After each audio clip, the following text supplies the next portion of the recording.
cái đi này tiếng là point cloud basis pa be point cloud cái là hồ cho nó rồi đi hồ camera data đi luôn về tụi cái 3D sensor rồi đi laser scanner rồi data phổ biến này mà tôi muốn mà này point cloud library mà tụi cái PCL mà rồi data type đi data structure đi bảo vệ này cho nó rồi open CV mà rồi à computer vision này lúc cái luôn về point cloud cái là đi luôn 3D phổ biến một cáiตัวများကြီးအသုံးဝင်နေသူက library တစ်ခုဖြစ်တာပေါ့နော် point cloud က space တစ်ခုမှာ point ကိုဖော်ပြနိုင်တယ်သူရဲ့ property တွေဖြစ်တဲ့ color တွေပြီးတဲ့ခါကျတော့ vector တွေကိုလည်းသူကဖော်ပြနိုင်တယ်ပြီးတော့အဲ့ point cloud data တွေကိုကျွန်တော်တို့ filter လုပ်လို့ရတယ်ပြီးတော့ model estimate လုပ်တာတွေ construct လုပ်တာတွေလုပ်လို့ရတယ်ပြီးတော့ ROS နဲ့ဆက်သွယ်ဖို့ကျတော့ OpenCV မှာလိုပဲသူကဟိုနော် conversion function တွေလည်းပါပါတယ်အခု point cloud library အကြောင်းကိုအခြေခံအနေငယ်ပြောရမယ်ဆိုလို့ရှိရင် point cloud မှာအရေးကြီးဆုံး data structure တော့ point cloud ပဲဗျဒီကောင်ကျတော့ဘာနဲ့ရေးလဲဆိုတော့ C++ ရဲ့ generic class tablet class နဲ့ရေးတယ်အဲ့ထဲမှာကျွန်တော်တို့ generic class ဆိုတော့ကျွန်တော်တို့ data type တွေထည့်ရတာပေါ့နော်အဲ့ဒါခါကျတော့ဒီ point cloud class ဆိုတာသူက container သဘောမျိုးပါပဲအဲ့မှာသူ့မှာအရေးကြီးတဲ့အပိုင်းတွေကိုနည်းနည်းရှင်းပြရမယ်ဆိုရင် public key ပေါ့နော်ဒီ class မှာဆို header ပါမယ် header မှာတော့ point cloud ရဲ့အချိန်ကိုသိနေဗျနော်ပြီးတဲ့ခါကျတော့ဒီမှာ point ပါမယ် point ပါမယ် point က point တွေအားလုံးကိုသိနေ container ပေါ့နော်အဲ့လို point D တော့အဲ့လိုပေါ့နော်ပြီးတော့ width အကျယ် height ပြီး distance ဆိုတာကတော့သူကတော့ infinite တို့ not a number none တို့လို့ infinite value တွေပါမပါသူကစစ်တဲ့ကောင်မှာsensor origin နဲ့ sensor orientation ကတော့ဒါ sensor origin ကတော့ဒီ sensor ရဲ့ origin နဲ့ sensor ရဲ့ pose ကိုသိနေ orientation ကတော့သူက rotation တွေကိုသူကသိနေကောင်ပေါ့နော်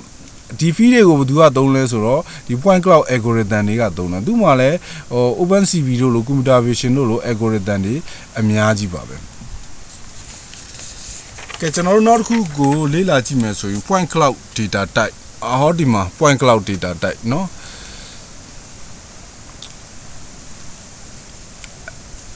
point cloud မှာ point cloud feed တစ်ခုပါတယ်အဲ့ဒီ feed ကကျွန်တော်ပြောခဲ့သလိုပဲ container ပဲဖြစ်တဲ့ခါကျတော့ကျွန်တော်တို့ကpoint cloud ရဲ့ type เนาะကို class tablet ကိုကျွန်တော်တို့ကထည့်ပေးရမယ် point cloud မှာ type တွေအများကြီးရှိတယ်ဒါပေမဲ့လောလောဆယ်ကျွန်တော်တို့ basis လောက်ပဲဆိုတော့ဒီမှာ basis လောက်ပဲလိုအပ်တဲ့ဟာကိုကျွန်တော်ပြရမှာဆို point xyz ဆိုတဲ့ type ကတစ်မျိုးဒီကောင်တော့အရှင်းဆုံးပဲ 3D xyz information ကိုပြရတယ် xyzi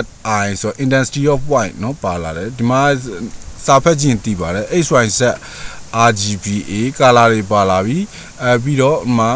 transparency ပါလာတယ်ဟာဒီမှာ transparency မပါတော့ဘူးဒါကတော့ normal normal ကတော့ normal နော်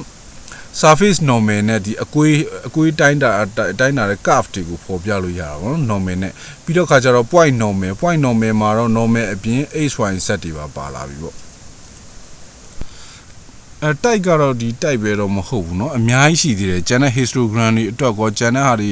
အတွက်ကောအများကြီးရှိတယ်ပြီးတော့ user custom တိုက်လည်းလုပ်လို့ရတယ်ကျွန်တော်တို့က basis level ပဲဖြစ်တော့ဒီလောက်နဲ့ဆိုရင်တော့ဒီကောင်လုံလောက်တယ်လို့ထင်ပါတယ်ကဲဒါဆို ROS နဲ့ interface အပိုင်းကိုတစ်ချက်ကြည့်အောင် ROS နဲ့ interface အပိုင်းကိုဆက်ကြည့်ရမယ်ဆိုလို့ရှိရင်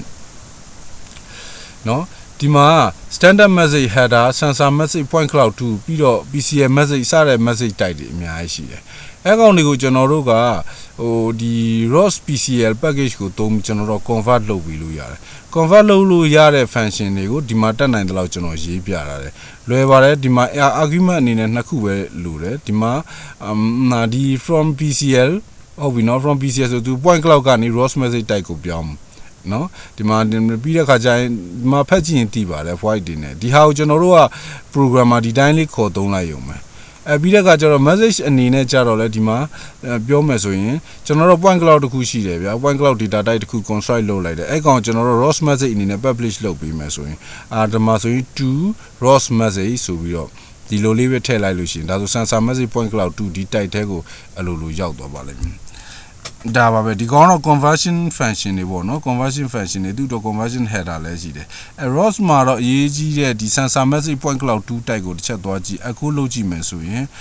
ROS message show sensor message point cloud 2 header ပါတယ်ဒီမှာ point တွေပါတယ်နော်ဒီမှာဒီဟာတွေပါတယ်တခြားလေ့လာစရာတော့အများကြီးပါပဲဒါပေမဲ့အခြေခံလောက်တာမှုလို့ကိုယ့်အကိုဆက်ပြီးတော့လေ့လာစီလိုပါတယ်ကျွန်တော်ဒီအခြေခံလောက်နဲ့လည်းရအောင်လုပ်လို့ရတဲ့ဟာလေးတွေကိုကျွန်တော်တင်ပြသွားပါဦးမယ်ကျေးဇူးတင်ပါတယ်ဗျာ